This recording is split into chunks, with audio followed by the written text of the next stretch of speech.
In the year 1871, the Great Fire nearly destroyed Chicago. But out of the ashes of that catastrophe rose a new Chicago, a city of brick and brawn, concrete and guts, with a short history of violence beating in its pulse. That history is on record, and the record is kept by the newspaper men who have made Chicago's papers great. No period in Chicago's history was more violent than the years of Prohibition. The rise and fall of the bootlegging empires was written in blood and bullets. In 1932, there were 365 murders committed in Chicago, one for each day of the year.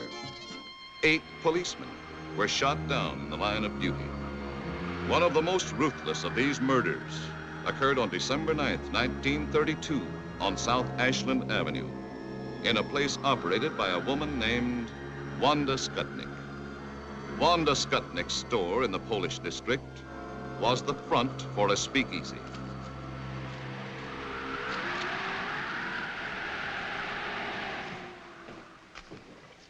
You got change for 20?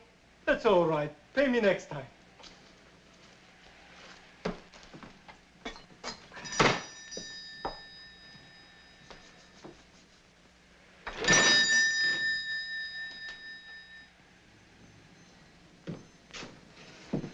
Wanda, you're looking at a guy that's coming down with a cold. Sit down. Oh, thanks. Hi.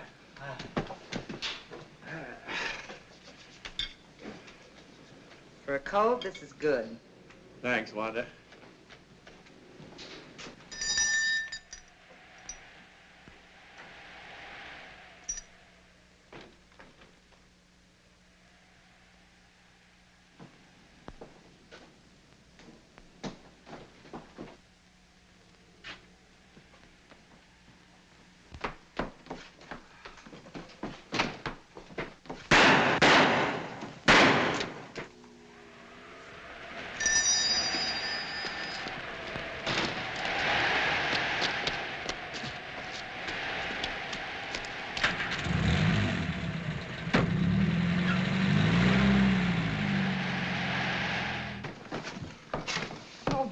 Get the police, Wanda. Get the police, quick. Hello. Hello, Central. Get me the police. Yeah, quick, please.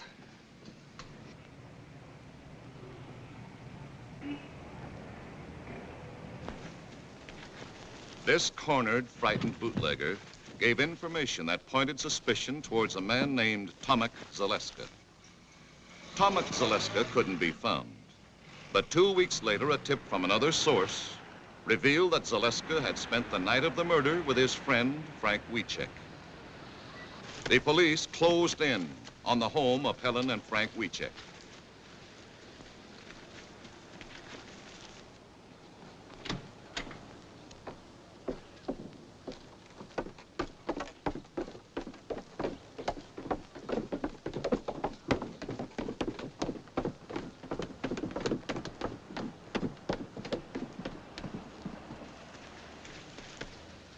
Helen and Frank were taken into custody for questioning.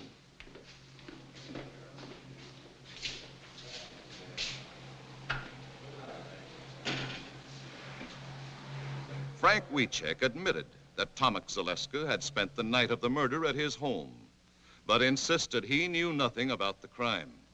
Why did Tomek want to sleep at your house? Well, he was having trouble with his old man, and he was afraid to go home. When did you last report to your probation officer? Last Friday. You're sure it wasn't Thursday? No, I know it was Friday because that was the day my wife told me she was going to have a baby. You went to the probation officer on Thursday, not Friday. There's your report card. You're confused, son. Try to be a little more accurate. Where were you at 3:30 on December 9th? I was with my wife. I remember because I was helping her shell walnuts for a cake she was making. You were wrong about the day you saw the probation officer. Maybe you're wrong about being at home shelling walnuts for your wife on December 9th. I know I made a mistake about the probation officer, but I know I'm right about the other thing. This statement was signed by your wife an hour ago. My husband was home with me on the 9th of December. I remember this because he was helping me pick dates for a cake. You sure it was walnuts?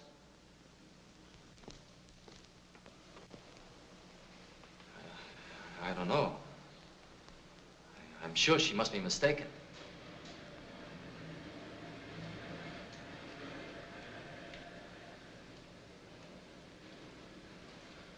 His wife, Helen, was released. But because of Frank's confused testimony on insignificant points and his minor police record, he was held as a suspect.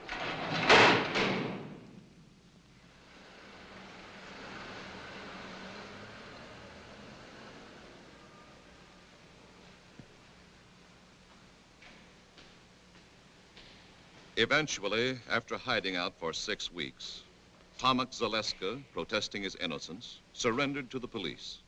You know we're looking for you. You know we'd pick up your good friends Helen and Frank Wiecek. And why did you give yourself up if you were innocent as you claimed? I was scared. Sometimes I used to hang around Wanda's place. When I heard they were picking up everybody she knew, well, I figured nobody would miss me, so I just beat it. I know now I made a mistake. But I came in on my own hook, didn't I? When you went to Wiecek's house that night, what reason did you give for wanting to sleep there?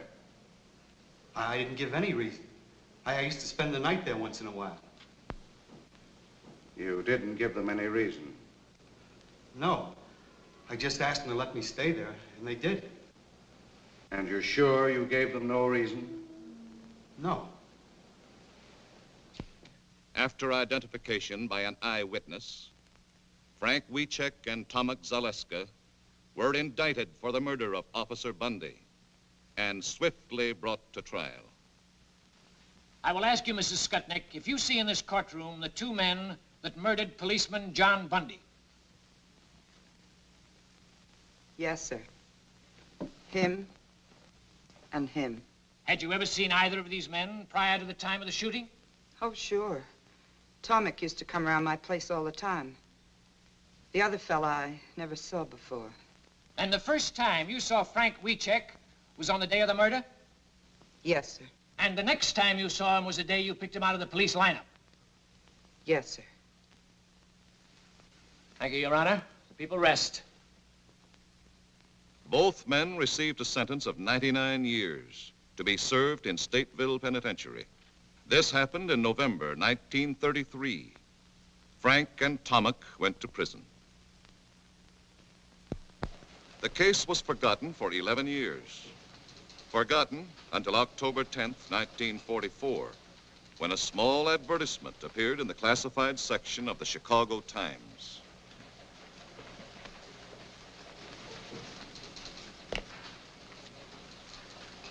Boy!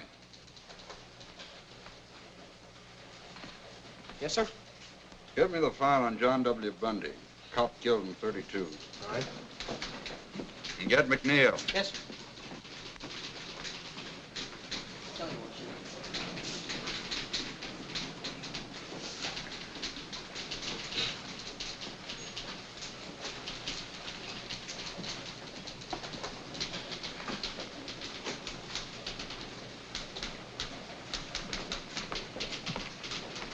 Check this.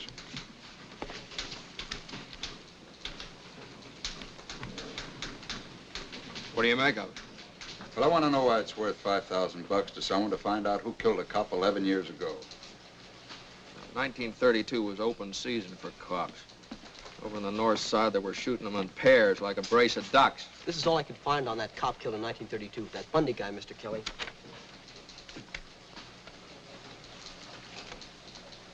Now, you see what I mean? He didn't rate much. Well, it wouldn't hurt to check it. You might get your name in the paper. Now, this is sucker bait. Every grifter and mooch in town will be after that $5 grand. They'll frame their brothers to get it. And maybe this is a frame. There's a lot of angles, this thing. You see what I mean? Just takes you longer to catch on, that's all. I'm just thinking about it.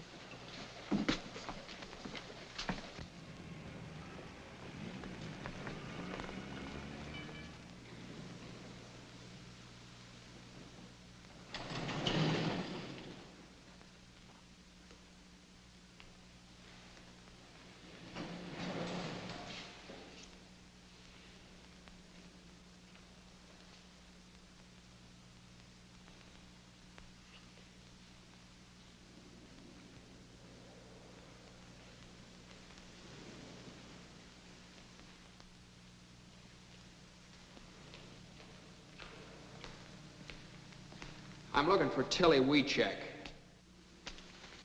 What you want? I called Northside 777. They said I'd find her here. I'm Tilly.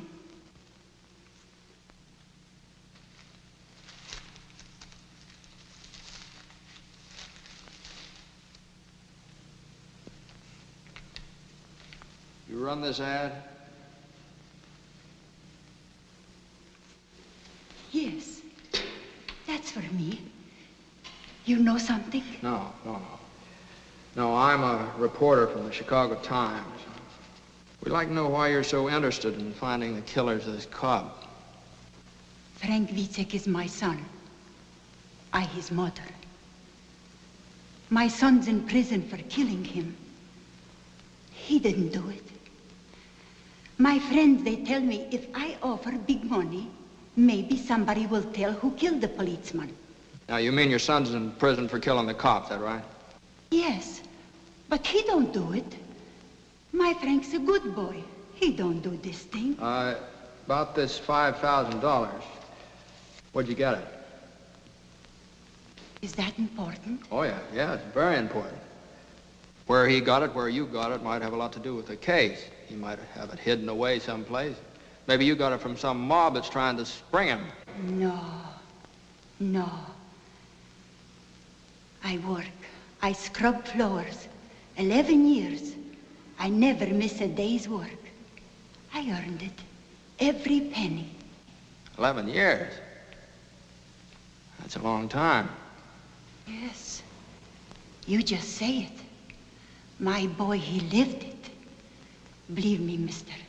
You don't know my Frank. But me, I his mother. You mean you got some new evidence, something that wasn't brought up at the trial? No. No.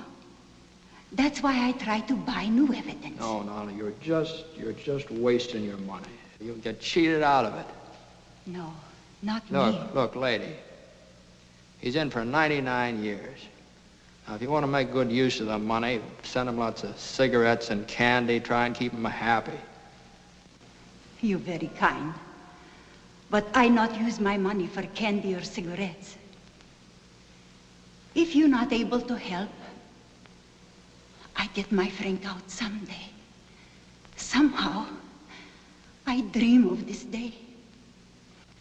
$5,000 a lot for a dream. Yes. 11 years. I dream and I work. First, I tried $3,000. Nothing. Now I try $5,000. Suppose nothing happened. Then I work 11 more years. I get $10,000. But my boy, someday he get out.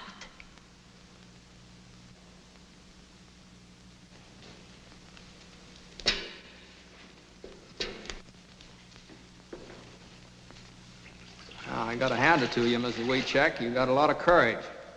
You help me? Oh, I'm afraid I couldn't do that.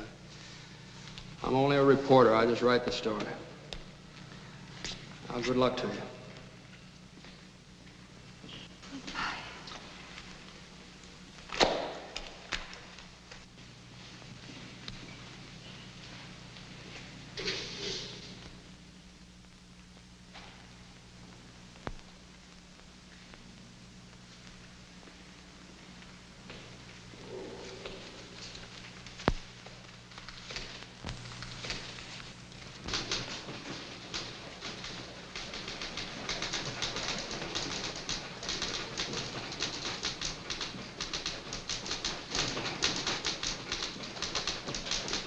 Great job, Mac. Thanks, Charlie.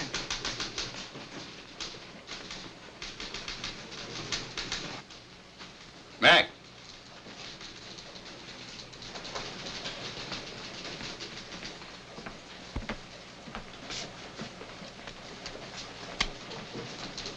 Hey, this story on the scrub woman, pretty good. How'd you like to follow it up by going out to Stateville and interviewing her son? Oh, now, wait a minute. I didn't write the story to glorify the son. He's a cop killer. Well, you got any proof he's a cop killer? Well, they didn't give him 99 years for playing hooky. He had a record. He was on probation when he shot the cop. Yeah, I know. I read the record, too. He's public enemy #1. He and a couple of other kids broke into a grocery store. He got $2 and a record. But in this case, an eyewitness identified him as one of the killers. The Supreme Court reviewed the trial. The conviction was upheld.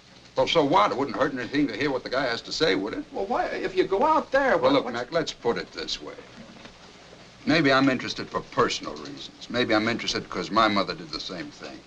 She scrubbed floors on her hands and knees for more than 11 years, send me through school.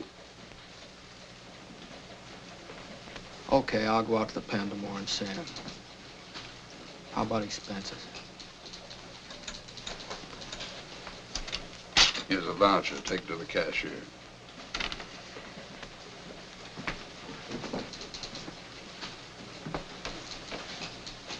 Kelly. I happen to know that your mother had a small annuity. She never scrubbed a floor in her life. You never got past the 5th grade.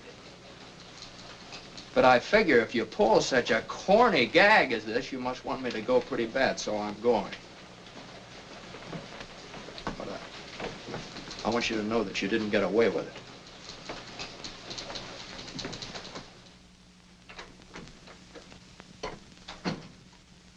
Jim? Yeah? You're early tonight. What happened? I gotta get up at 8:30 in the morning, go out to Stateville and see that scrub woman's boy. Got something to eat for me? Mm-hmm, it's all ready. Hey. Hi. Hi.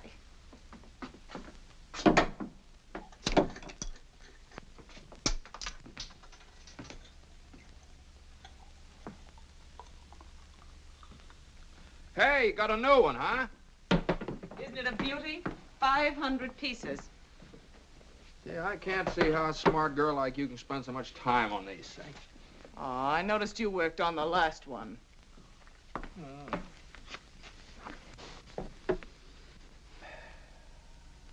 You know, that was a marvelous yarn you wrote about that Polish woman. Had a lot of feeling. What a magnificent thing that old lady did. Yeah, everybody's touched. Especially Kelly. I was, too. Makes you feel warm. Well, I hit it pretty hard. But don't start believing it. I read the files on the case. That kid killed the cop. He got what was coming to him. Now, I need a branch of a tree right in there. See what around? Oh, that sky. That sky. I wasn't thinking about the boy. I was thinking about his mother. I hammer out a sob story and everybody's blubbering all over me. You know what it is? It catches your imagination. Nobody knows whether she's right or not, but she's worked so hard, she's had such faith that... Well, I want her to be right. Honey, I love you. Wouldn't you scrub floors for me if I shot old Kelly in the head? Oh, I don't know. You don't. You don't. Jim. Oh, here's one. Here's one. Looks like it. Jim. Look, I'm going out to see him tomorrow. Well, you women are suckers for sentimentality, aren't you? I guess that's how I got you. All I had to do was dangle an orange blossom in front of you. Oh, it took a little more than that, Mr. McNeal. It did. Mm-hmm.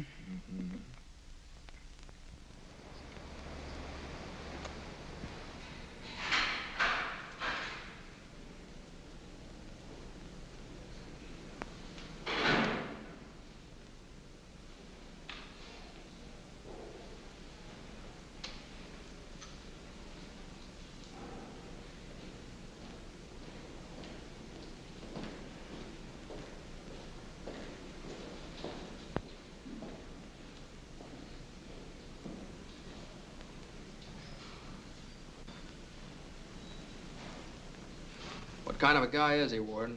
I like him. Oh. Frank, this is McNeal of the Chicago Times. He wants to interview you. Now, you don't have to consent to this interview or answer any questions if you don't want to. But I do want to. Sure I want to. Okay. That's fine. He's yours. Sit down, Frank. The Times has taken an interest in your case. I came out to ask you some questions. Yes, sir. I'd like more of your story, your side of it. I need an angle, something to hit the public with, you understand? Yes, sir. Now, you knew about the ad your mother ran in the papers, and the $5,000 reward. Yeah. Did you know she was scrubbing floors to earn that money? Yes, I did. All she lives for is to get me out. I guess that's all I've got to live for, too. Well, that's a very good angle to play up. Your faith in your mother, her faith in you. You know, if you're guilty, you're just letting her slave her life away for nothing. She knows I'm not guilty. Uh-huh. I read the news clips, transcript of the trial. They don't whitewash you, the way I see it. But you only read what convicted me. All the true facts didn't come out. Even Judge Moulton said I was innocent. The judge that gave you 99 years? Well, the jury said we were guilty. He had to. But in his chambers, he said he knew we were innocent. When was that? Well, after he sentenced us. Oh, after? Well, maybe we better duck that. What else? My lawyer was a drunk. He wouldn't even let me take the stand. He was afraid I'd get the chair. Oh, go on. When they question you hour after hour, you're bound to get mixed up on a lot of little things the way I did. That's another good angle. Railroaded, huh? And they took me from one police station to another. Every few hours. Taking me around the horn, they call it. So my lawyer couldn't get me out. And this one, the Skutnik. The first 2 times she saw me, she said I wasn't the man. And all of a sudden, she said I was. Finger woman. All right, we'll play that up, too. I was home with my wife the night the policeman was killed. Does your wife visit you regularly? My wife, yeah. We're divorced. Well, we better duck that angle, too. You duck so many things. You don't believe me, do you? Listen, I talked to your mother. She's a very fine old woman. She believes you. I need proof. I got no proof. Yeah, I know. All right, now, what we'll do with this thing is this. We'll play up this mother angle and the finger woman, and maybe a little police and political corruption, too. I didn't say that. Well, what difference does that make? It's a good angle. Probably true, anyway. You see, you don't want a wishy-washy story. This thing's got to have sock, mass appeal. It's the only way we'll be able to help you. Get sympathy, public support. Now, you leave it to me. Okay, Ward. Thank you. That's all, Frank.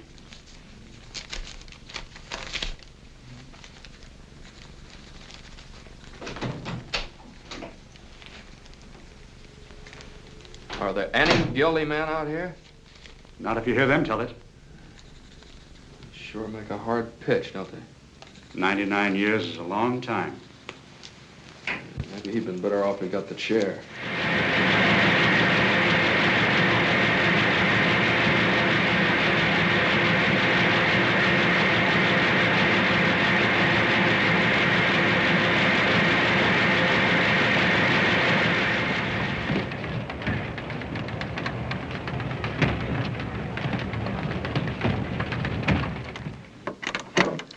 Mr. McNeal is busy, but I'll tell him you like the story.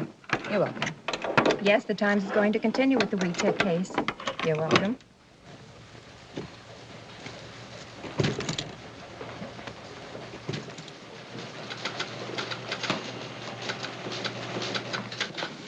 Yeah. Yes. Well, thank you very much for calling. That's right, lady. I guess the Times is going to follow up the case. Yeah. Goodbye. Say, what are you going to use for a follow-up? What follow-up? Well, the thing is snowballing. I want more of it. Well, you want to give me a raise, or do I just get the $5,000 from Wiecek's mother? Look, Mac, my job's to print the news that's fit to print. Did it ever occur to you that we might be selling this dead cop short? Maybe he had a mother that scrubbed floors, too.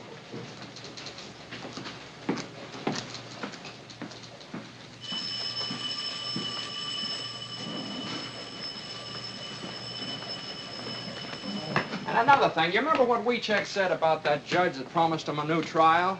Well, the judge died 3 weeks after the case was closed. He's been dead for 11 years.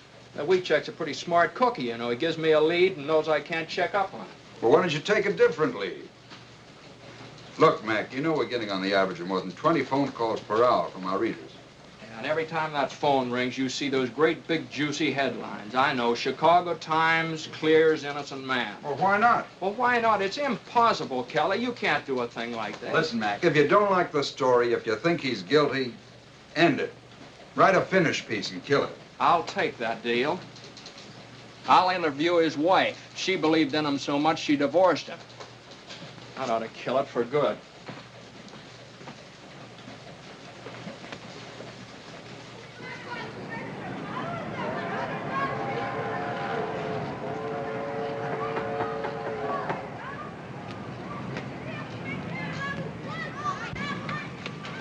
I'm looking for Helen Wiecek.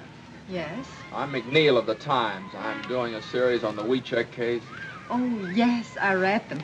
Please come in. This way, please. Oh, excuse me. Just a minute. I got your address from your former mother-in-law, Tilly Wiecek. I haven't seen her since the divorce. I guess she doesn't feel very kindly towards me. Will you sit down, please? Do you think there's a chance that Frank will get free? Do you want him to? Sure, I want him to. Would you be waiting for him? No. No, I wouldn't. I'm married again. Oh. But I'd be glad for Frank, because he's a fine man. And because he's innocent. He was at home with me when the policeman was killed. Yeah, I know. You were baking a cake. You loved him. Then, I mean. I did. Very much. But the lonely nights were too much for you. You couldn't go on that way. No. Is that it? No, that's what Tilly might think. I loved him. I would have stuck to him. But Frank wanted me to get the divorce. Did he pick out your new husband for you, too? It's the truth. Did you contribute to the reward money, or did Tilly earn all that by herself? Oh, I couldn't help. I haven't anything. My husband, Mr. Wiecek, takes care of me and my boy. Frank's boy. I can't ask more than that. He's a good man. And he loves me, and he loves the boy. We're lucky. Yeah, you seem to have got out of it all right. Mr. McNeal, I told you the truth about the divorce. Frank wanted it. Well, it's going to be very hard to make people believe it. Frank's wife says he's innocent and shows her faith by divorcing him, you know. But that's just the way it was. I went up to see him that day, wanting to make him keep up hope, wanting to cheer him up. He looked depressed, the way you do when you're terribly worried.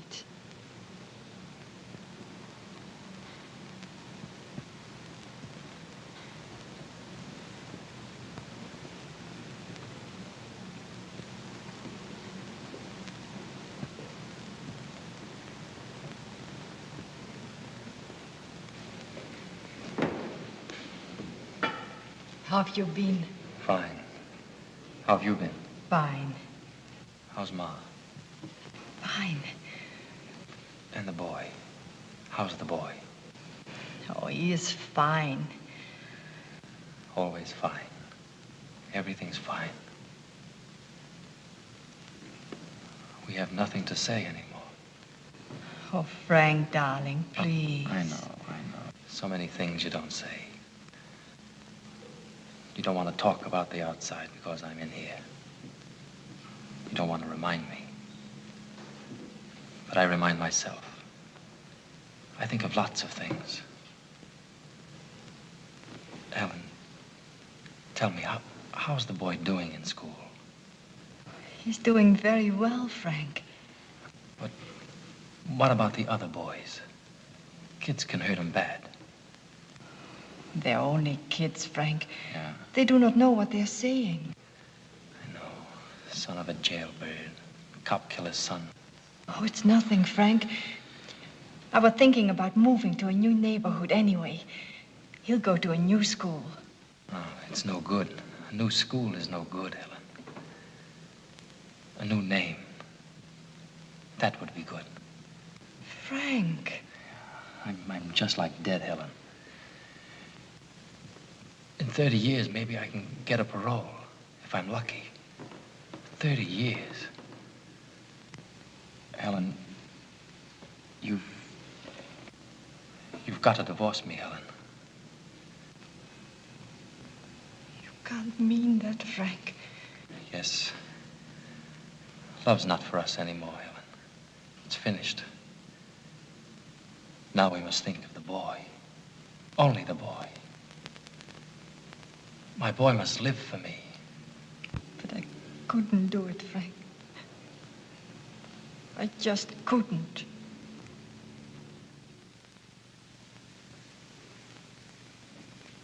And for over a year, I wouldn't do it, Mr. McNeal. But Frank kept begging me and begging me. Then I met Mr. Reiska. He loved me, and he was fond of little Frank. He understood everything about us. Well, what about the boy? Does he know? Yes, he knows. But now everyone calls his father Uncle Frank. We've made a point of that. Look, Mom, Brandon! No! You lost the other one. This is Mr. McNeal of the newspaper. And that's my husband, Mr. Reiska. Reiska? And that's my boy, Frank. How are you? Say, I'd like to get a couple of shots of you and the boy, if it's all right. That's all right. Come on, son. Come over Sit here, Frank. Right there. There you are, come on. Hey.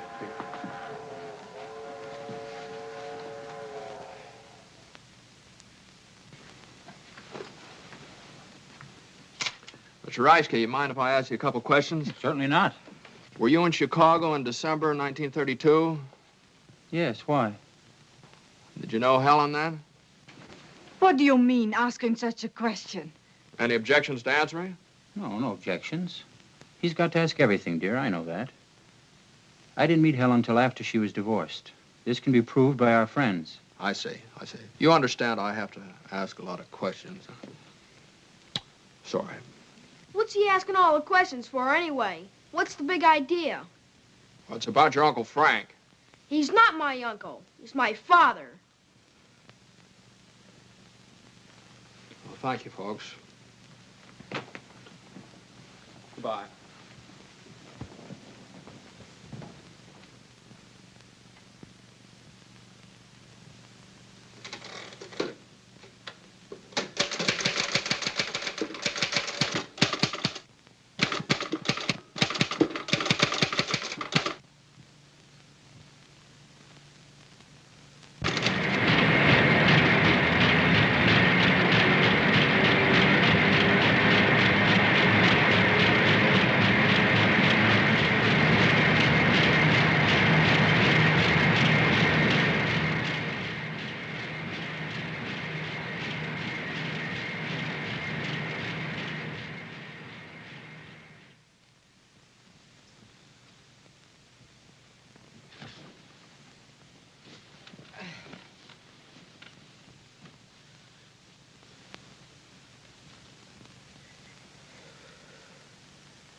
Darling, wake up. What's the matter? Huh? Hungry? Want a nice sandwich? No. You've been gnashing your teeth and making an awful noise. I've never known you to be like this, Jim. I don't know. Maybe it's something I ate. I ate the same things.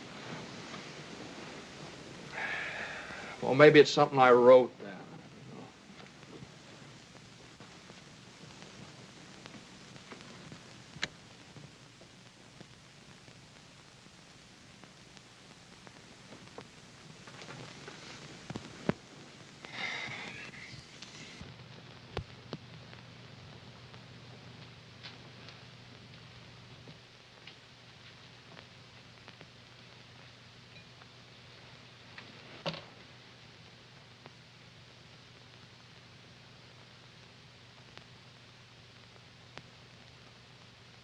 You look nice. Will you marry me? I did. Oh, yeah, that's right. Thanks. You're welcome. Just remember I'm here. Well, come on over here. Maybe we can work this out together.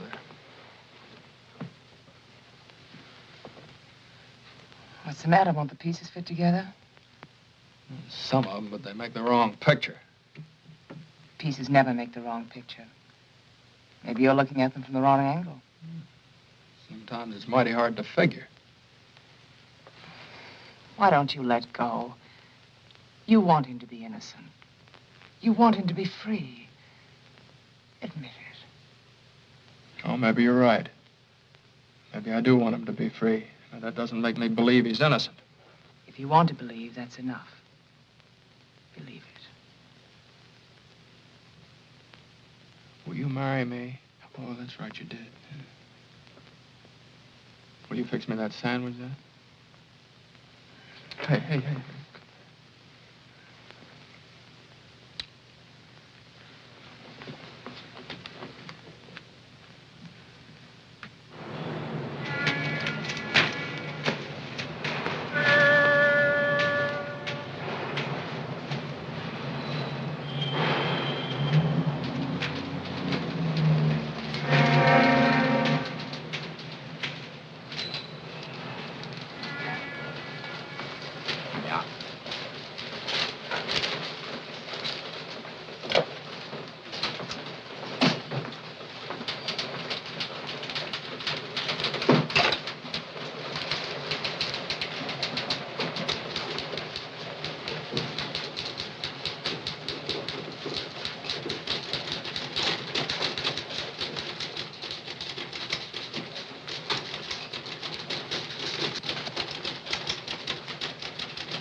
Hey, Kelly, have you seen this item on the warehouse fire?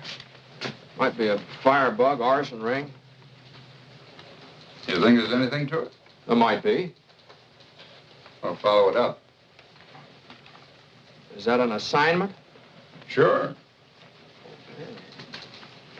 Oh, Mac, I know there's nothing more to the Wiecek case. It's all washed up. But before you tackle this warehouse yarn, the warden called me this morning.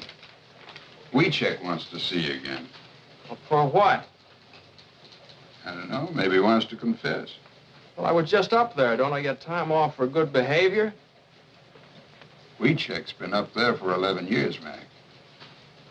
That cop's been buried longer than that.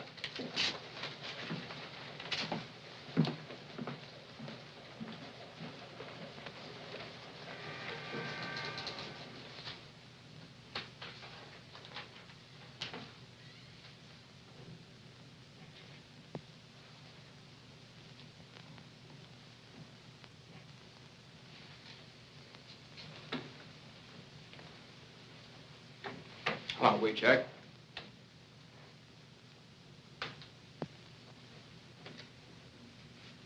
Mr. McNeal, I sent for you to tell you that I don't want you to write anymore about me or my family. I've read what you've written. I've seen the pictures of my mother, my wife, and my boy. We poured our hearts out to you, unashamed. Well, you wanted help, didn't you? That's the only way you can get people interested in the case. Nobody's going to read a little two-line ad like your mother ran in the paper. 500,000 people have been following this story. Now, somebody might know the killers and get in touch with us. I don't want that kind of help. I'll stay here 1,000 years. But you must not write anymore about my wife and my mother and my boy. My mother is doing this for me, not to sell your papers. Oh, now, wait a minute. I made my wife divorce me, so my boy has a new name. Now you put his picture in the paper. You spoiled everything for him. I don't know. I thought I was doing a good job. No. This is writing without heart, without truth. Before I thought maybe some crook lawyer would try to get the $5,000 from my mother. But this I never figured. Yes, I say it. I'll stay here. I'll stay here 1,000 years. But never write anymore about my family. Leave them alone. Leave alone my wife and my boy.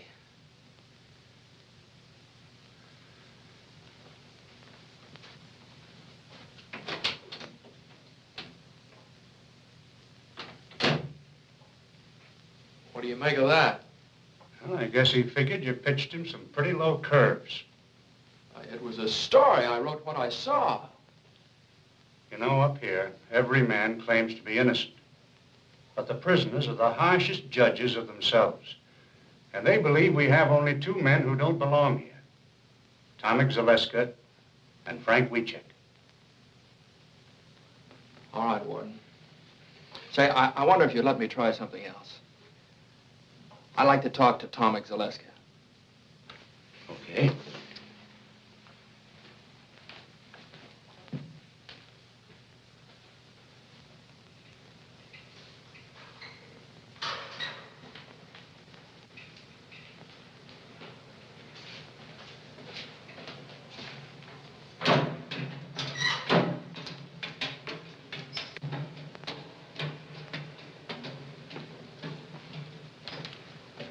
I'd like to talk to Zaleska. Yes, sir.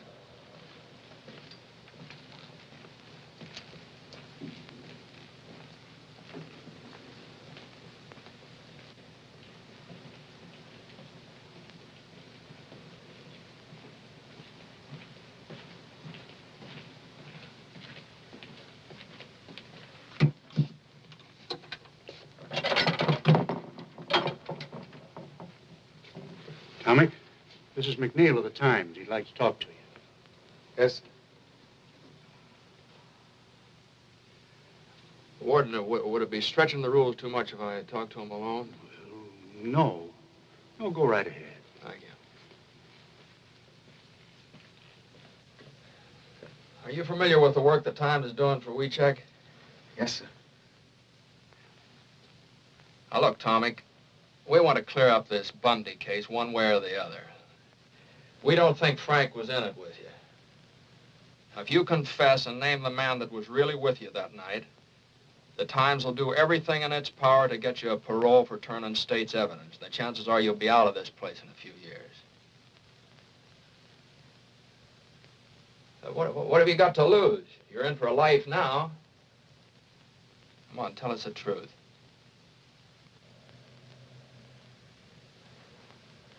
Sure. I could say I did it. Then maybe have a chance of getting out like you say. But if I confessed, who would I name as my partner? Joe Dokes? I couldn't make it stick for 1 minute. That's the trouble with being innocent. You don't know what really happened.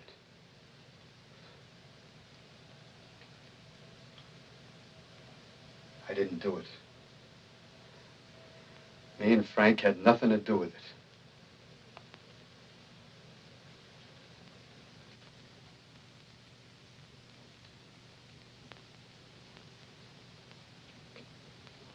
Okay, Tomek.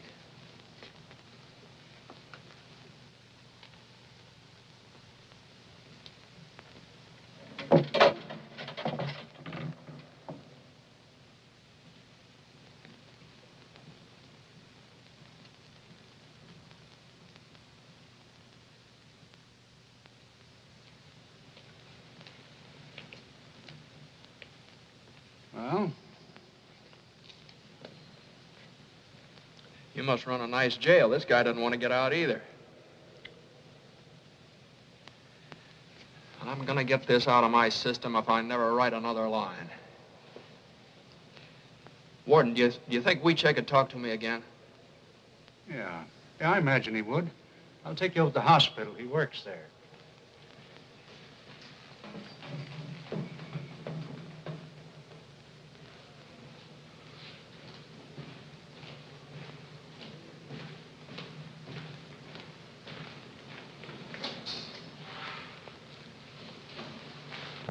Frank, Mr. McNeal would like to talk to you again, if it's all right with you.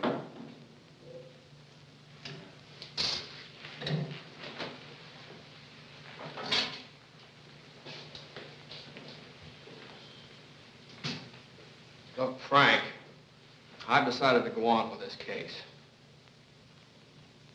I'll slant the story your way.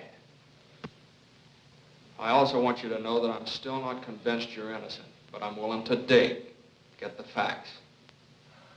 But remember this, if I ever catch you lying, I'll blast you so hard you won't even get a parole when you're 33 years old. Is it a deal? I've nothing to be afraid of. It's a deal. Okay, Frank. Now, I want you to give me some information. This judge you told me about, you know, the one that died. Were there any witnesses when he told you he'd try and get you a new trial? Yeah, there was a bailiff. Uh-huh. What was his name? I don't know. Well, I'll find out. What was the name of your lawyer? His name was Underwood. Underwood. Where does he practice? He's disbarred now. That's great. A disbarred lawyer and a dead judge. All right, what else? There's Wanda Skutnik. It was she alone who put me where I am. She identified me, but the other two witnesses, Gruska and the mailman, said no. Then there was the police captain. He was the one who got Skutnik to say I was the man. He stood right alongside of her when she picked me out. She was afraid of him. What was his name? I never found out. He wasn't at the trial. Well, where can I find the Skutnik dame? I don't know. That's nice material. It's all I got, but it's the truth. Would you be willing to take a lie detector test? Mr. McNeal, for 11 years, I've been waiting for a chance to get at that box. You know what you're up against? If it turns out bad, you're cooked. If it turns out good, it's only Leonard Keeler's professional opinion. Doesn't count legally. I'll take the test.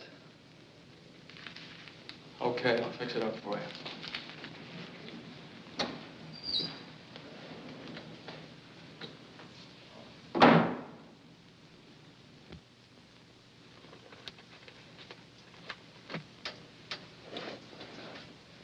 Listen, kid, take it from me. Keep away from Keeler and that lie detector. I'm not afraid of it. That's what I said. Why, I had the cops, the state's attorney, even my own lawyer believing in me. I was a cinch. Then they talked me into going up against that box. What happened? What do you mean, what happened? I'm doing life, ain't I?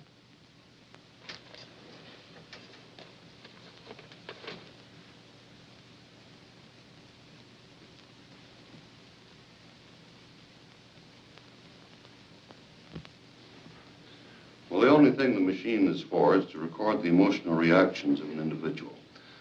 We place a blood pressure cuff about the upper arm of the subject, and then through the impulses to the timbre system, record the variations in blood pressure and pulse on this stylus. Then the pneumograph is fastened about the subject's chest, and we record the changes in the respiration. And the electrodes fasten on the palm and the back of the hand to record the changes in electrical conductivity of the skin. It's a very sensitive criteria for emotional reaction, emotionality. Oh. Mr. Keeler's all ready for you, Frank. Sit down, Frank. Just take it easy and relax. I'll do the best I can, Mr. Keeler.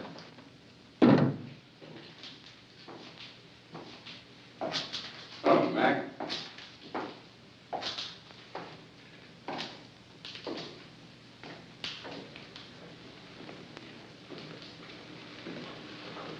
What are you doing here? I was driving out to Decatur to see my brother and thought I'd stop by. I'd never seen a lie test before. Decatur's out the other way. Yeah, well, I took the detour, the long way around. Yeah.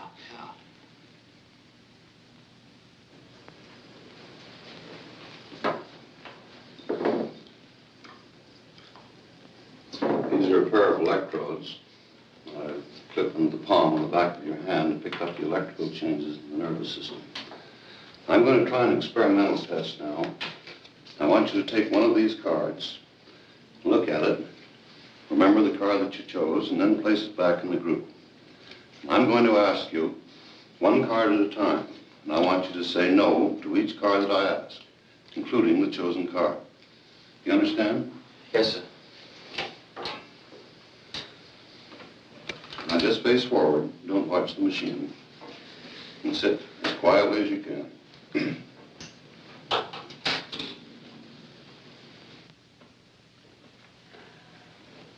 Hey, what's he doing that for? Oh, he's forcing him to lie so it'll show on the graph. Gives good basis for judging Wiecek's reactions. Did you choose the 7 of clubs? No. Did you take the 3 of spades? No.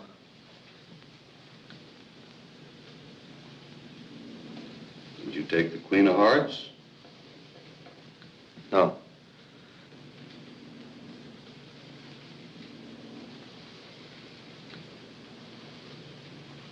Did you take the Ace of Hearts? No.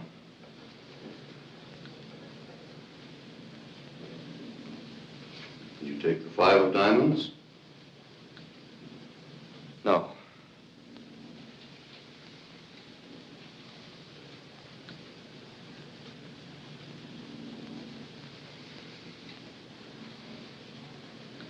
Did you take the 6 of Clubs? No.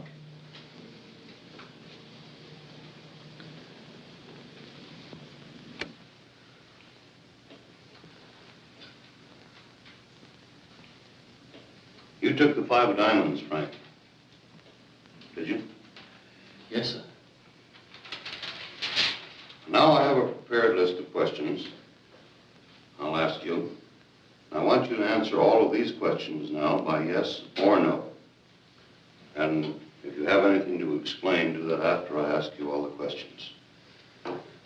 Just turn around and face forward. Sit as quiet as you can all the way through the test.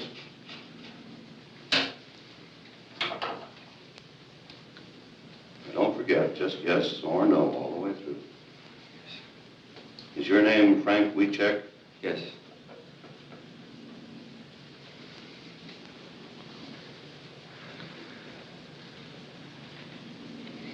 Did you have breakfast this morning?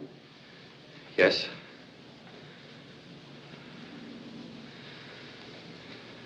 Do you know Tomek Alaska? Yes.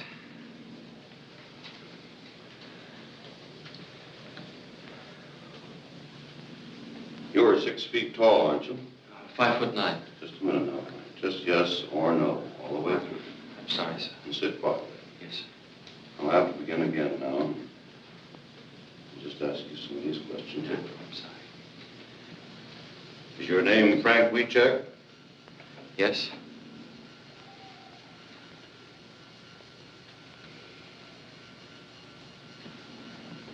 Were you in Wanda Skutnik's store on December 9th? No.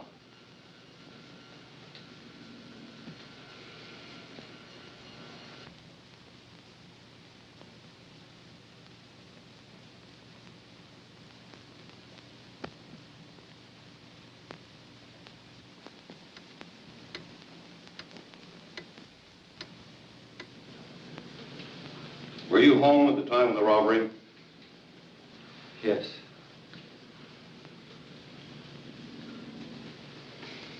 That's all I'm going to ask you. Just sit quietly now for a few moments, and I'll take it off. Yes, sir.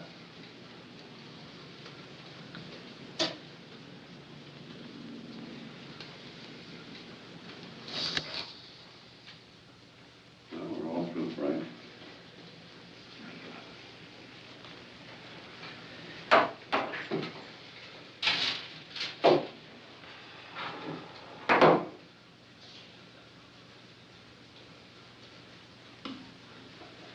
Bye, and I'll probably see you later. See you later, Frank.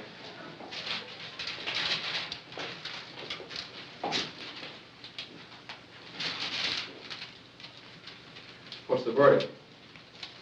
Well, there's the record.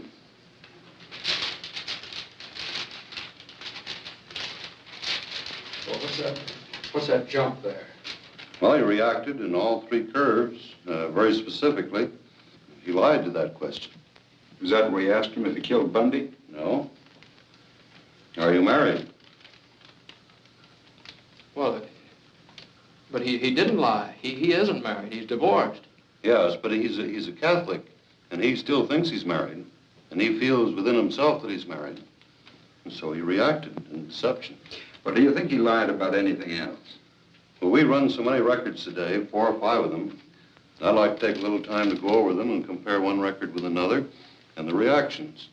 And, well, I'll call you later on this afternoon and let you know.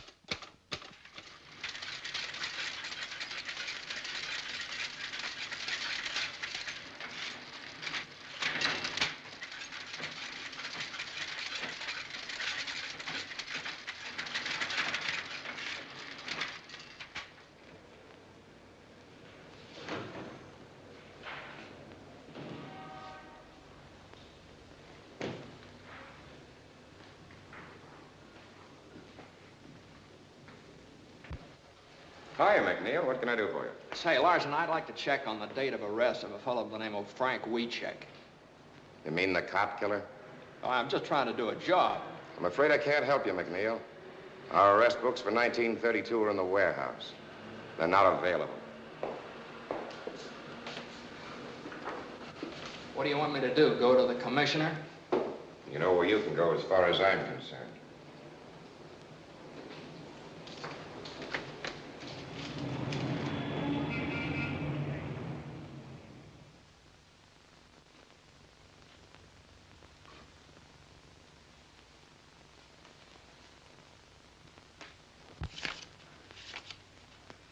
Here it is.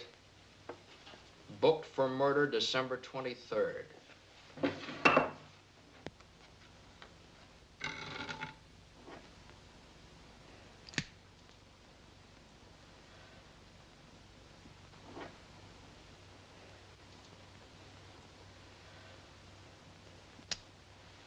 Does that make you happy? One of the things I was looking for. He was booked on the 23rd. Now, if I can just find out whether he was arrested before then. What difference would that make? Well, if he was arrested before the 23rd, it'd prove that this Skutnik dame could have seen him a couple of times before she identified him. Captain Norris of the New City Precinct handled the Skutnik identification. He never operated that way. Captain Norris, huh? Say, let me see the arrest books for December 1932, will you? I can't help you on that. Look, all I'm trying to do is to find out whether this fellow Wiecek is a cop killer or not. You know, back during Prohibition, the police department got pretty tough when a cop got killed. Now you're talking like the guy in the street. Always thinks we're running around with rubber hoses beating up innocent people. Look, you seem to think the cops framed Wiecek. You're the one that's doing the framing. You're framing the best police department in the country. Bundy was a good cop and a good man. Why don't you write about his wife and son? And about the other 357 cops killed in the last 20 years? Oh, back in 1932, they did a lot of... Maybe they did, but they weren't always wrong. How do you know? Were you in the division at the time? No. All I can say is it's awful hard for a man like me to be fair to a cop killer. And supposing he isn't a cop killer? Maybe I ought to help you, but I just can't. You've helped me plenty, don't worry. Captain Norris, huh? Had charge of the Skutnik identification, huh? Well, it looks like he's sort of mixed up in this himself. Maybe I better go over and talk to him. You better take a shovel with you. You'll have to dig him up. He died in 38.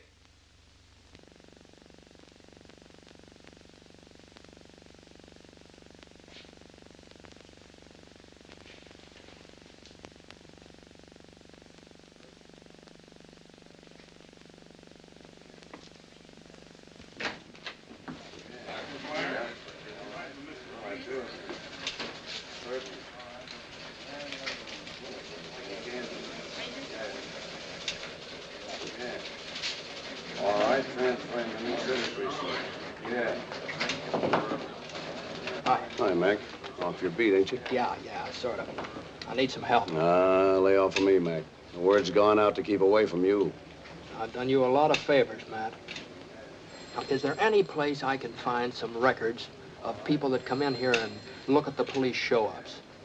Material witnesses. Somebody might have been subpoenaed to come in here and identify Wiecek. If we kept that kind of stuff, the books would fill Soldiers Field. Well, now, would there be any photographs? Anything We like don't that? take no pictures in station houses. Press boys might get a shot of the witnesses on the steps, but never inside. Now, look, Mac. If I'm seen talking to you, I'm going to be back walking my old beat. Now, why not be a good guy? And don't be here when I get back. Okay, may I use your phone? Yeah. Use that line. Don't touch those.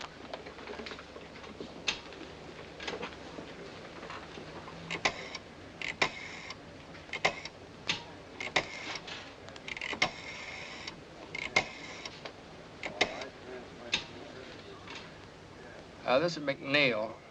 Give me Kelly. Say, check through our files to see if any of our boys took pictures of the Wiecek arrest in 1932. Get someone to check the Tribune and the rest of the papers. Now, listen, Kelly.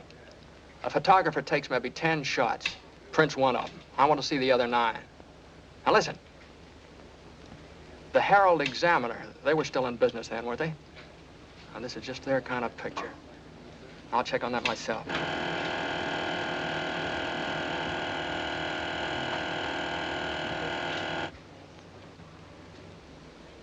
Hey, I just thought of something. See you later.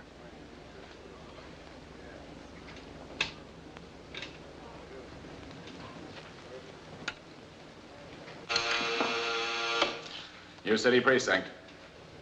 This is McNeal over at headquarters. You got the book on the Wiecek arrest in 1932? Yeah, but we've been told to pull it out of the files. I'll drop over and see it. Okay, we're right over. Right.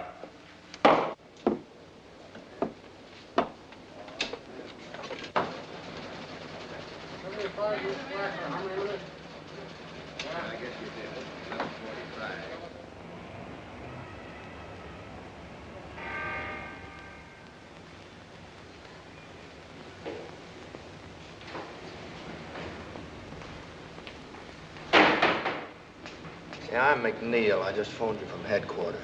You got that book on the Wiecek arrest? Come in.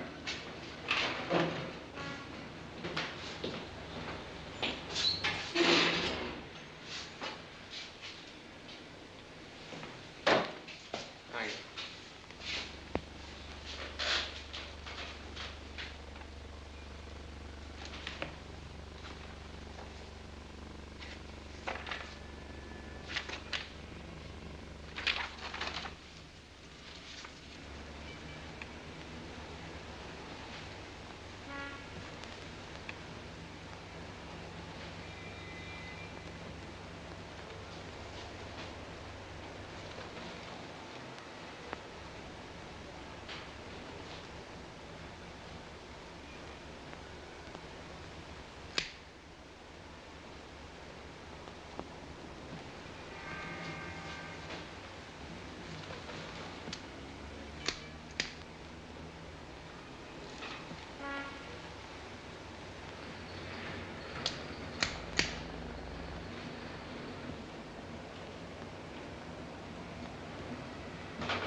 What'd you find?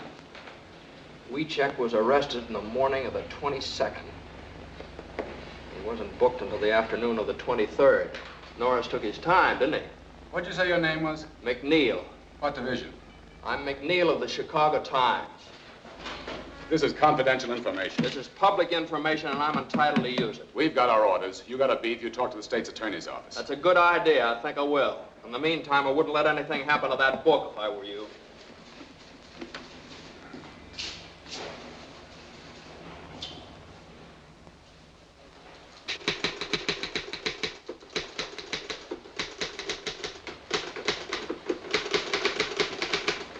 Mac! Hey, Mac!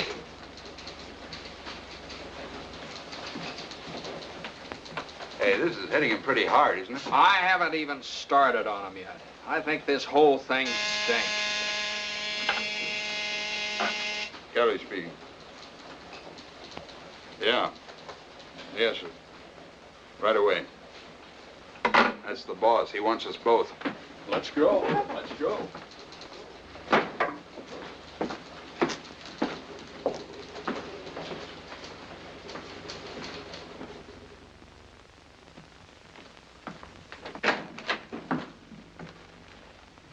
Go right in, Mr. Kelly. Mr. Palmer's waiting.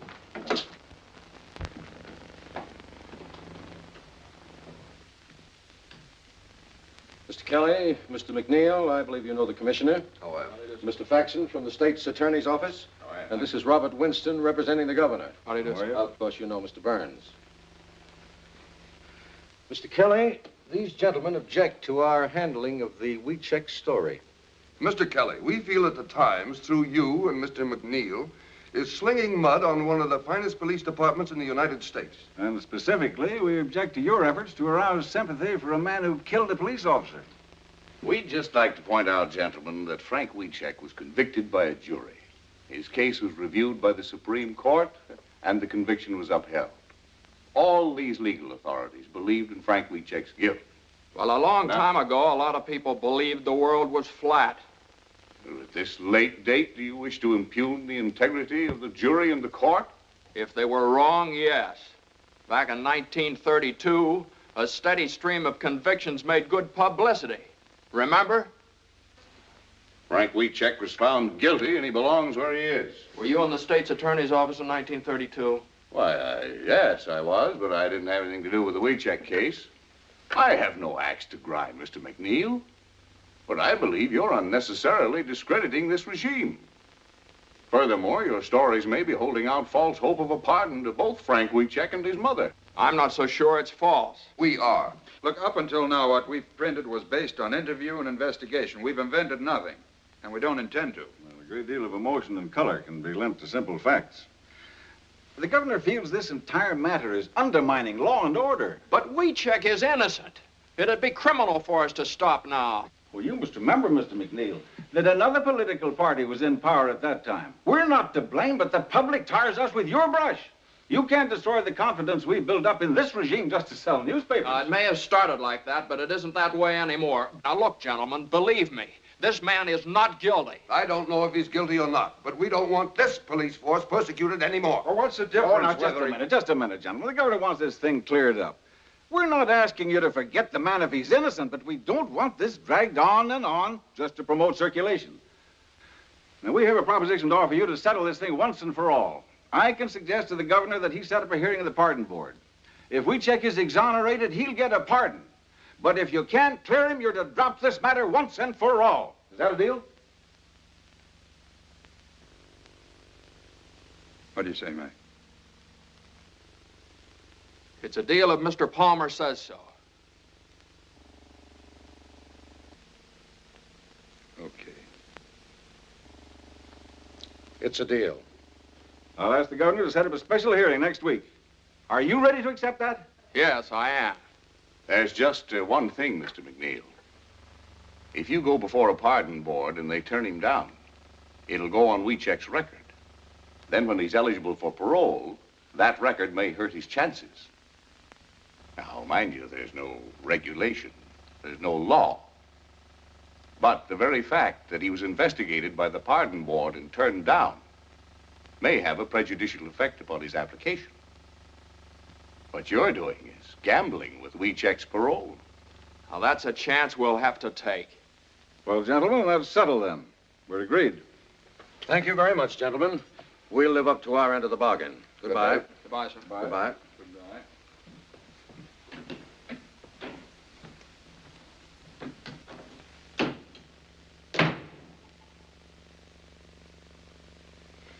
Well, you two seem to be satisfied, but Mr. Burns doesn't seem to be. I'm not.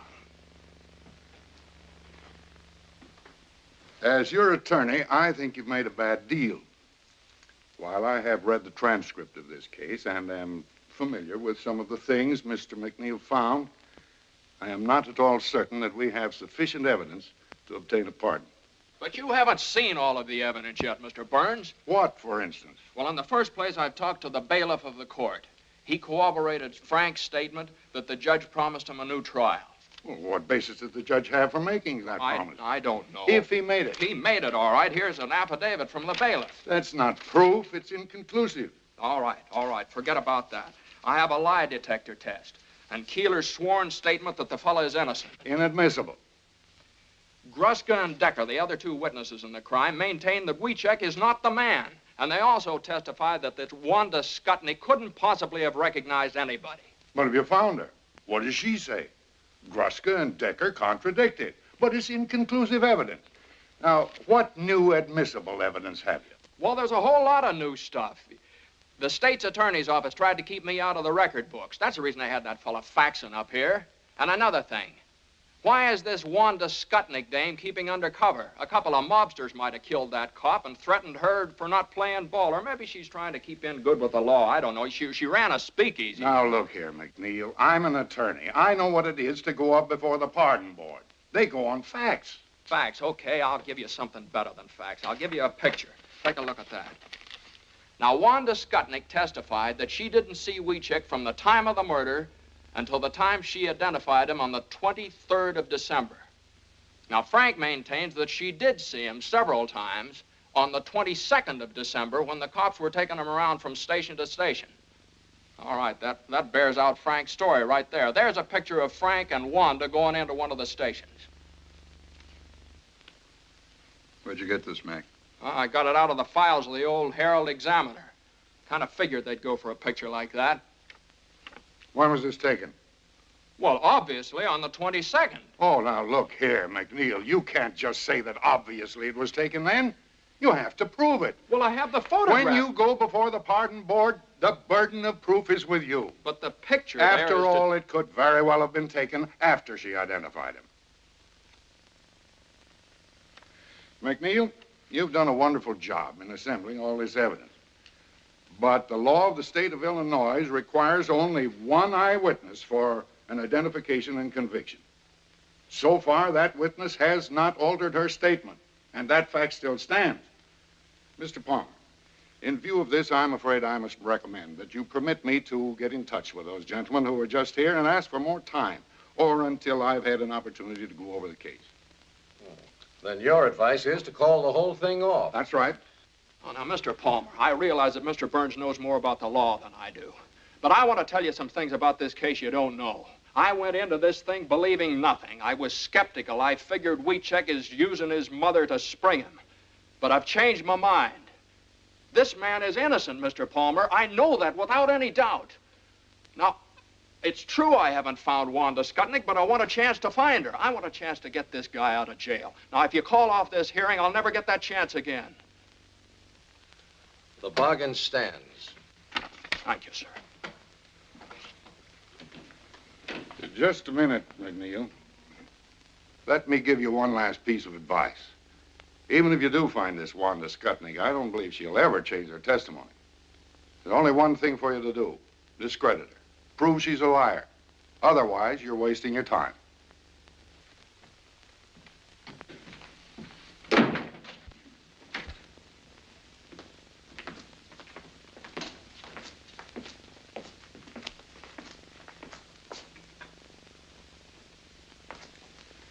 Yeah, that's great. Great speech, Mac. Now you've really got to find Wanda Skutnik. Now, listen, Kelly. I haven't been wasting my time. I know a lot about Wanda Skutnik. Now, she used to run a speakeasy. All right, she's probably still in the liquor business. She's Polish, and she used to run around with a guy that works in the stockyards. So don't let your enthusiasm get you into trouble. Back of the stockyard's a tough neighborhood. Oh, wait a minute. Don't scare me, Kelly. Can you speak Polish? No, I can't speak Polish. But if I have to learn to speak Polish to find her, I'm starting right now.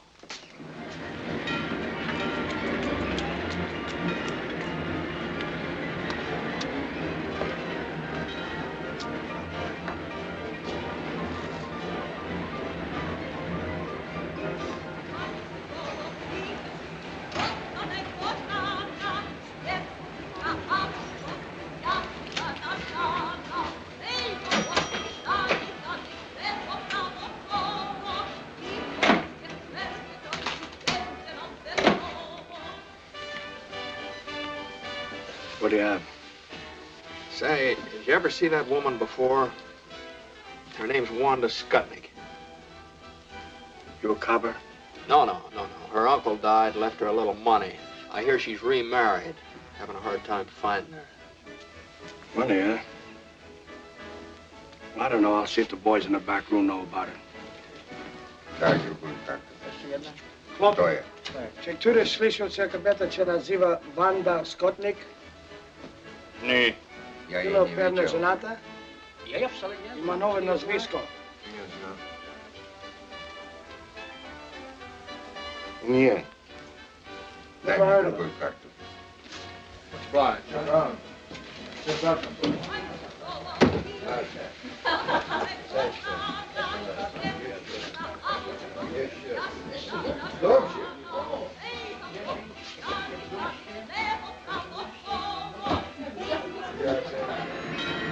McNeal divided the district back of the yards into blocks and sections, and for days and nights systematically combed every beer parlor and saloon. Ja panu powiedziałem, że więcej już nie będę pracować. Tak ciężko robił. O, panu opowiadam. That's all for me. Sure. Na zdrowie panu. Na zdrowie.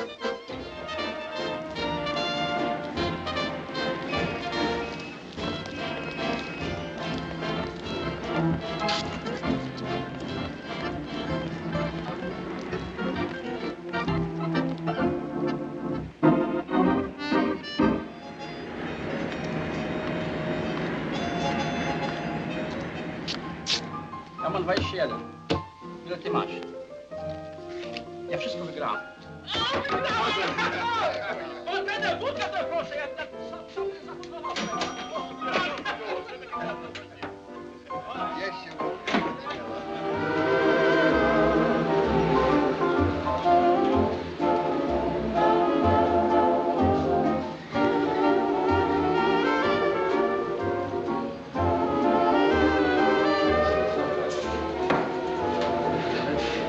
Give me a bourbon.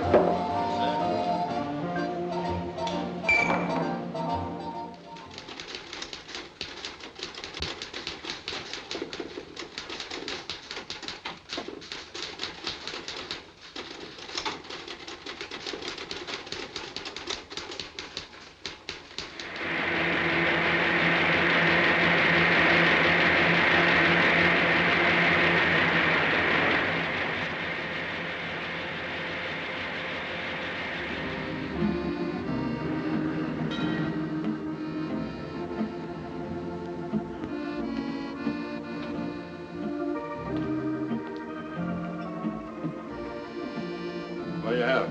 Some rye.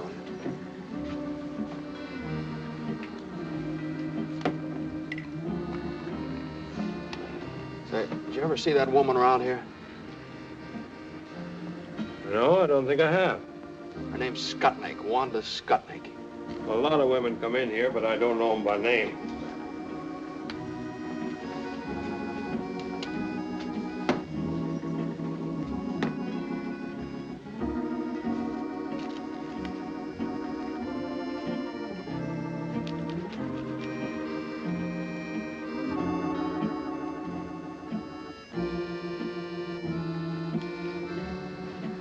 Your name McNeal? Yeah, why? I've been wondering when you'd hit this neighborhood. I've been reading your stories in the paper. About Wanda Skutnik? Yeah. You know her? Used to. Used to be good friends. Do you know where I could find her now? I might. Where? What's in it for me? What do you want? I owe him $1.75. Okay. Where is she? I ought to have one to talk on. Yeah. Hey, a couple of drinks here, huh? What happens to Wanda if you find her? Oh, not a thing. I'm just going to ask her some questions. There ain't no warrant out after her, nothing like that. No, nothing like that. Leave the bottle here, too, will you?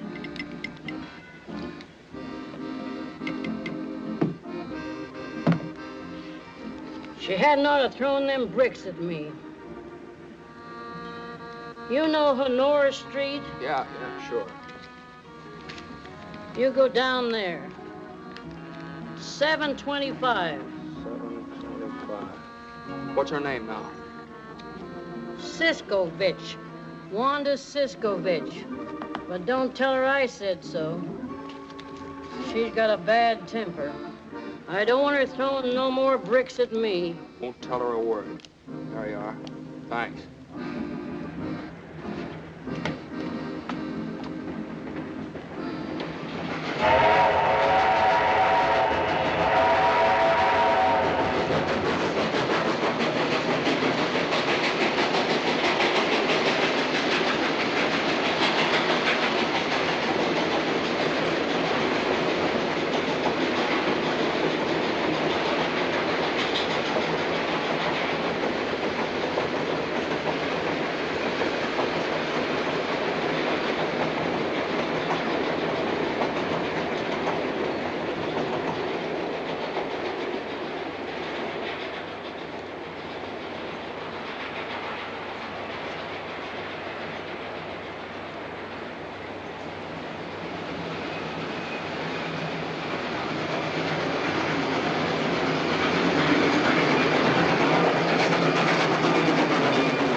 Come in.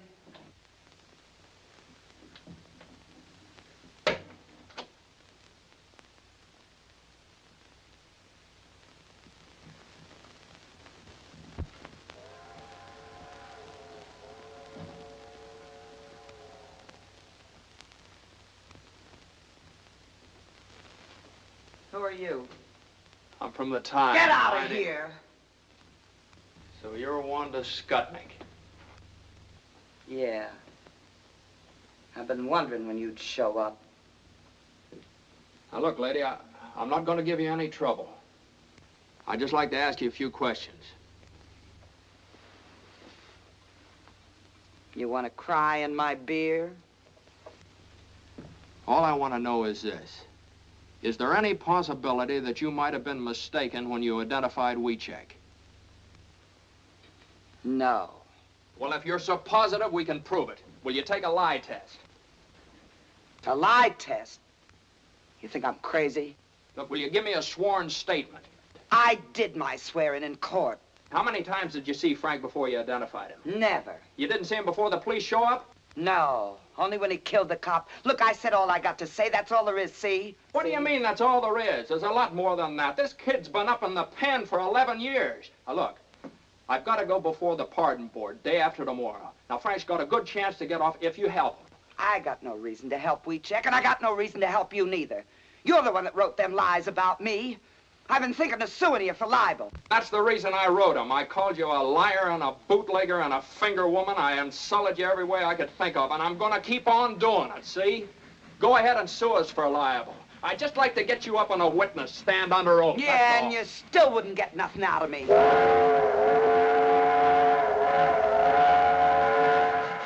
Why you bother? Put that down. You want to go to jail? Now you get out of here. Now listen, maybe there's something you didn't think of. There's a $5,000 reward, you know. $5,000? And what's more, you don't have to do anything about it. Just tell me enough to clear things up, get Wiecek out, and you get the $5,000.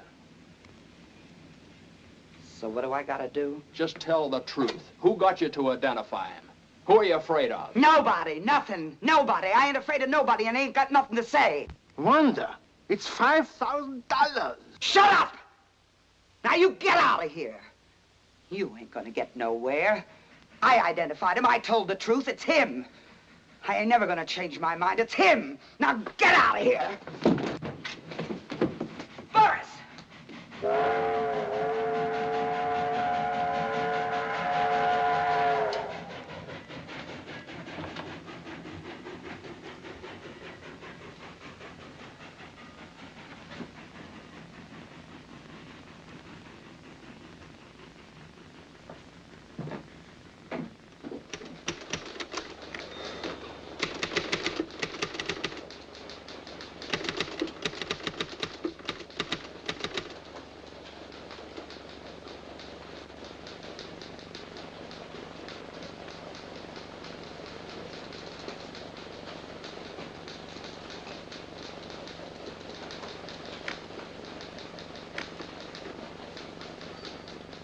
Well, Mr. Burns has given us a clear picture of the situation. If Wanda Skutnik can defy the pardon board, if the board has no authority to subpoena her, the power to make her talk, then we're helpless. What do we do now? The thing for us to do now is for me to appear before the pardon board at Springfield this afternoon, present our apologies, and ask that the case be withdrawn. Will that appear on Frank's record? Will it spoil his chances when he becomes eligible for a parole? No, his name simply will not come before the board.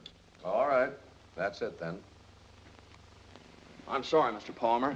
I want to apologize to you, too, Mr. Burns. I thought if I found this woman, I could make her talk, but I missed her. I'm sorry. Okay, Mac. Kelly, write a finished story on this Wanda Skutnik and end the whole thing. Get the paper off the hook. Well, I can get a train for Springfield in about half hour. Good.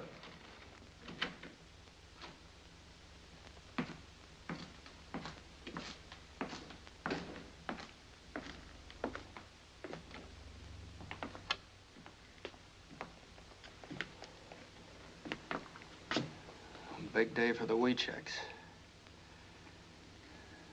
Write a finished story. Get the paper off the hook. How do you end it? Well, first you better go out and see Wiecek's mother. I couldn't do that. I just couldn't do that, Kelly. What do you want her to do? Read it in the paper?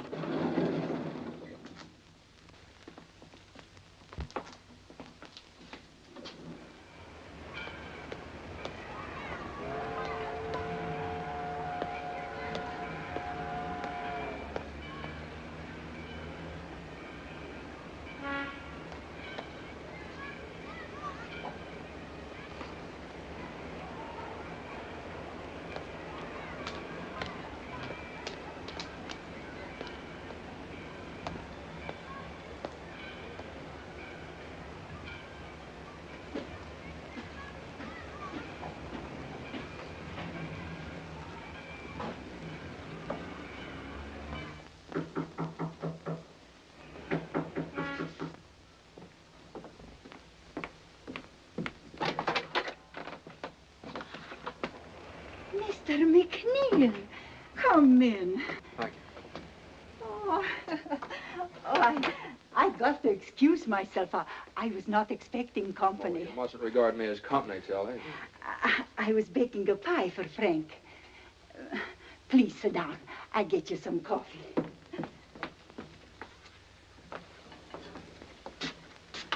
I really can't stay, Tilly. I just came out to talk to you about something. About the pardon board, yes? Oh, I pray for this day. I want to tell you about it. Yeah. Come over and sit down. And now it has come. It is here. Tilly, I must tell you this. Yeah. We're going to call off the hearings. We don't have a chance in the world of getting Frank his pardon. No chance. No. But you work so hard. You do everything. Everything I could. You got lawyers. It tell pardon board. We have the best. But don't you see, Tilly, if we go before the pardon board now, it'll just be hurting Frank's chances for a parole later on.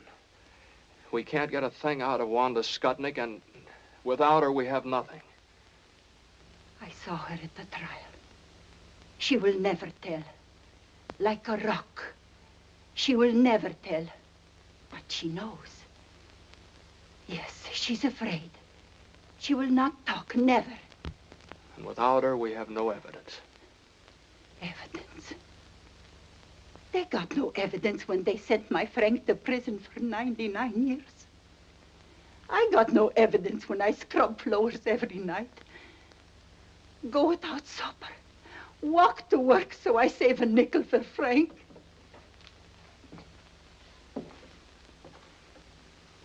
Evidence. What is this evidence?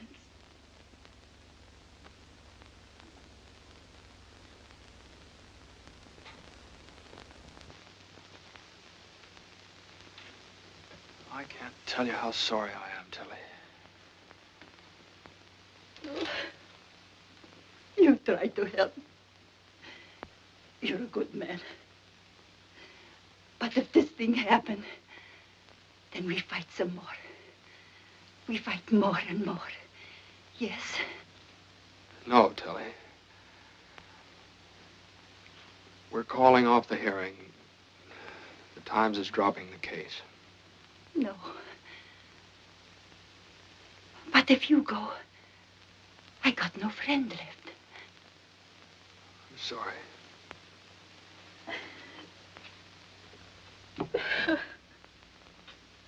No friends left. No friends no more.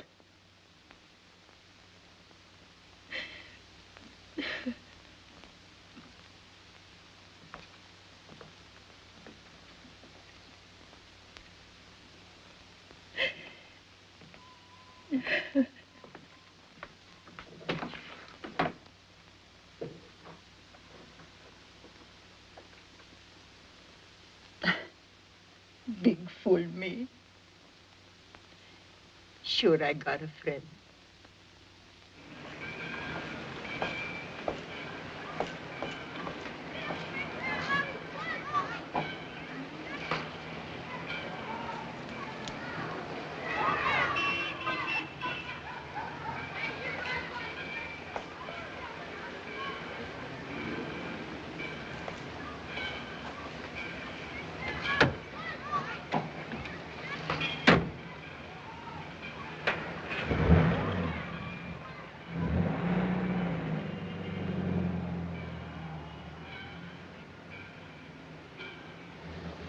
Where to? Now the Chicago Times. Well, the fellow's writing those stories, ain't you? Seen the paper?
Hey, change that, will you? Get me down to police headquarters. Fast you can. Right away. McNeal of the Chicago Times. First door on your left, Mr. McNeal.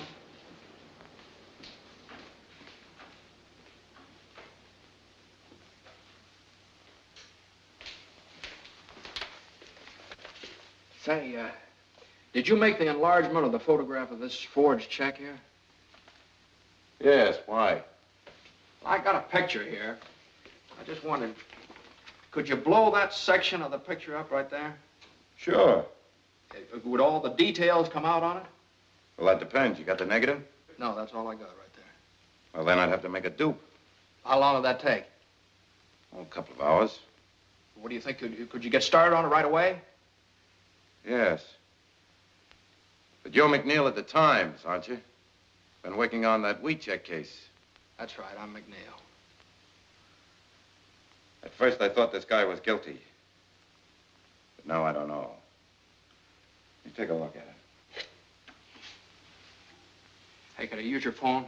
Sure, right over there.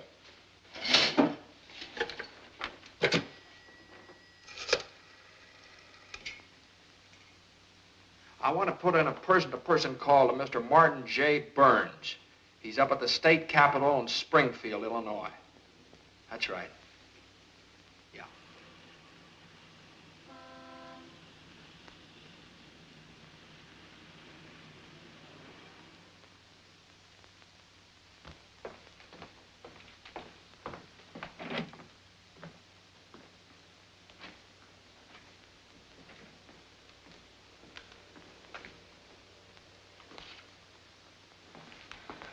Sorry, gentlemen.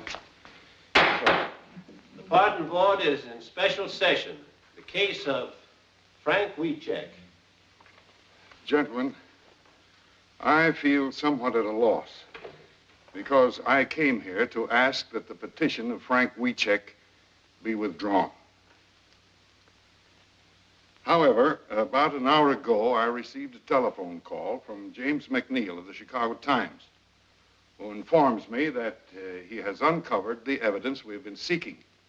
It is conclusive evidence that supports the petition of Frank Wiecek. You may present the evidence, Mr. Burns. Unfortunately, gentlemen, my telephone conversation with Mr. McNeal was necessarily brief. He's flying down to Springfield. He should be here at any moment. What evidence does he have? I'm afraid I don't know. Mr. Chair. Mr. Faxon. I object. The state's attorney's office has the right to demand orthodox conduct of this hearing. If you have conclusive evidence, present it. Otherwise, we ask that the petition be denied here and now. Mr. Faxon, we certainly intend to follow orthodox procedure in this Board of Pardons.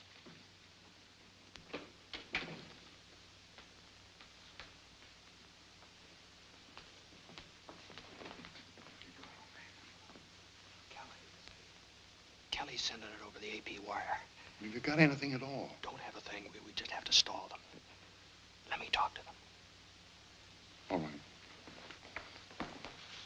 Mr. Chairman, gentlemen, I'd like to ask your permission to have Mr. McNeal of the Chicago Times address the board. Granted. Thank you, sir. Mr. Chairman, gentlemen, I'd like to apologize for being late, but it was just impossible for me to get here sooner. I don't know how much Mr. Burns has told you.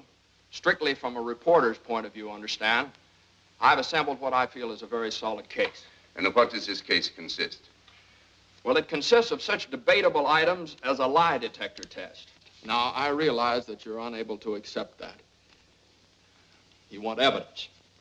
But sometimes the weight of evidence, just because it's in the record, is heavy enough to crush the truth. We'll discuss the shortcomings of our judicial system some other time, Mr. McNeal.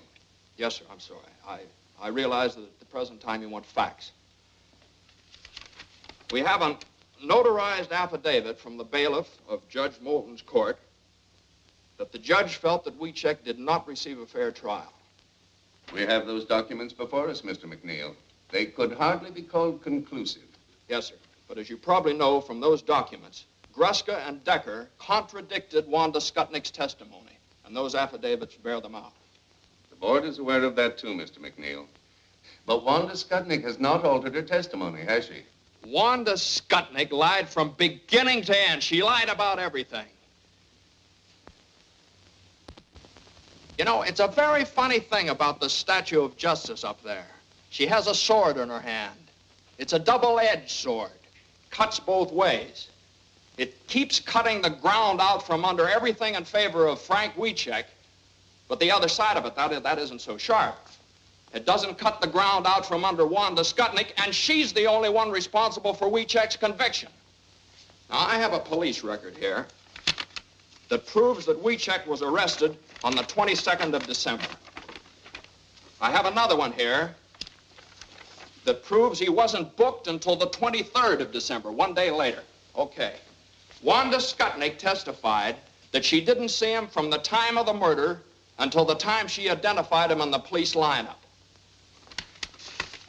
Here's a photograph of Frank Wiecek and Wanda Skutnik together going into a police station. Now, take a look at that, gentlemen. That's new, and that's the basis of my conclusive evidence. The two photostats of the police records merely indicate that some time elapsed between Wiecek's arrest and the time he was booked. As a reporter, you know very well that this is a common occurrence at police stations. Yes, sir, but what about that photograph? It must be perfectly obvious to you, Mr. McNeal, that we have no way of knowing when this picture was taken. Was it on the 22nd or the 23rd? Or was it during or after the trial? Yes, sir, I know. Now, gentlemen, that's what delayed me. Now, if I do prove that that photograph was taken on the 22nd of December, 1 day before Wanda Skutnik identified Frank Wiecek in the police lineup, how about that? What then? In that event, Mr. McNeal, we might be obliged to render a favorable decision. But can you prove it? Yes, sir, I think I can. I just need a little time. Time? Do you mean to say, Mr. McNeal, that you still have no corroborating evidence? No, I'm not sure. The police laboratory down in Chicago is enlarging this section of the photograph. Now, if the enlarging process Yes, I know, but how long will this take? As soon as the enlargement is developed, they're going to send it over the wire photo system from the Chicago Times to the Illinois State Journal, which is just a few blocks down here. Now, all I ask, gentlemen, is that you go down there and see that thing with me. I object. The methods of publicity previously used in behalf of the plaintiff indicate that this may rightly be regarded as an attempt to make journalistic capital of this hearing. Now, I am authorized by the state's attorney's office to state categorically that in the opinion of our office, the facts set forth in Wiecek's behalf do not indicate that he was a victim of a miscarriage of justice. We're here to protect the interests of the people of this state, not to sell newspapers. Mr. Chairman. Gentlemen, the governor ordered this hearing for the purpose of arriving at the truth. If you fail to consider every item of evidence, no matter how improperly presented, you have defeated the very purpose of this hearing. What is your decision, Mr. Chairman? Gentlemen, we'll go. Are you clear to Springfield? Yes, sir, the wire's open. Well, hold it open. I'll have the picture in a minute.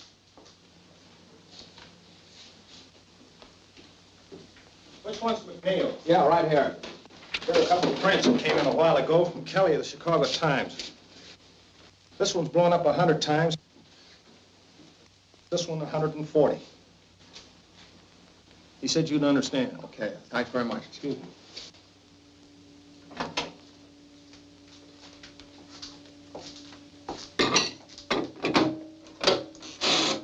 Ask them if they're ready. Springfield, are you ready for this picture? We're ready. Okay, here's the final lineup. Okay. All ready, Mr. McNeal.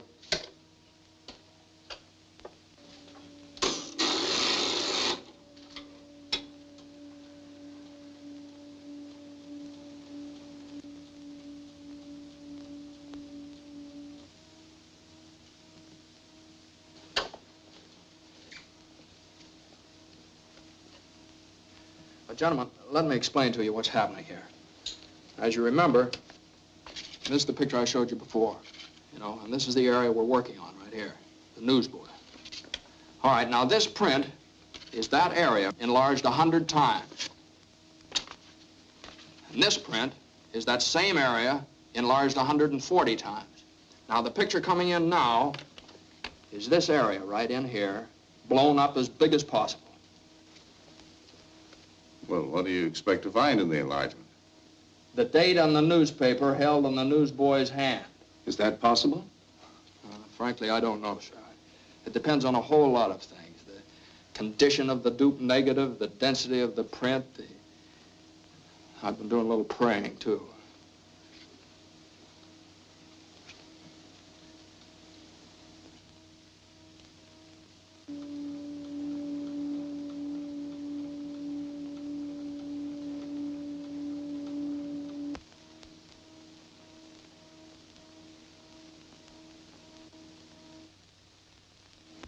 That's it, Mr. McNeal. Excuse me, please. How long will this take? Oh, it's a positive print. Shouldn't take long. You can come along with me if you want. This way, Colonel.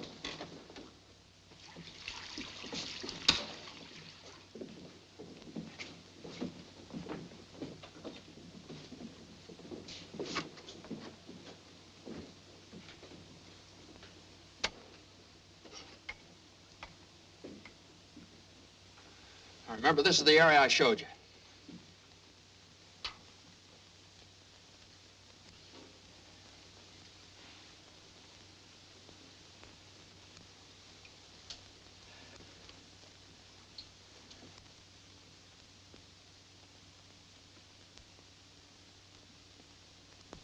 There, it's beginning to come through.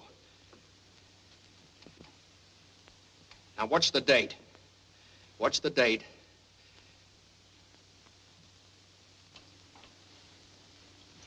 December. There it is. December 22nd. 22nd of December. There it is.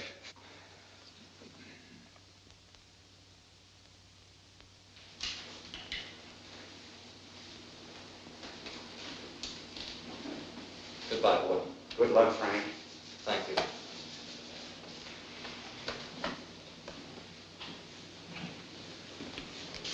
A new suit and $10.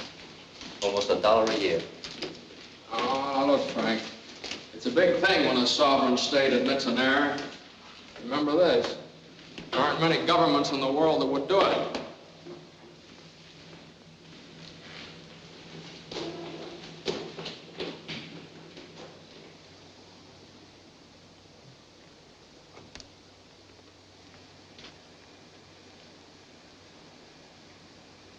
That's my daddy! Daddy!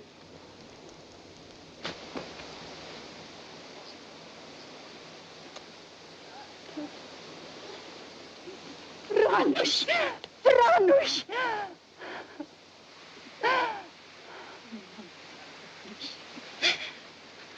Helen. Frank. Frank, this is... Yeah, I know. I want to thank you for everything you've done for Helen and the boy. And I want you to know you can have the boy with you whenever you want him, and for as long as you like. Thanks. It's a good world outside. Yes, it's a good world outside. And Frank Wiecek is free. Free because of a mother's faith, the courage of a newspaper, and one reporter's refusal to accept defeat.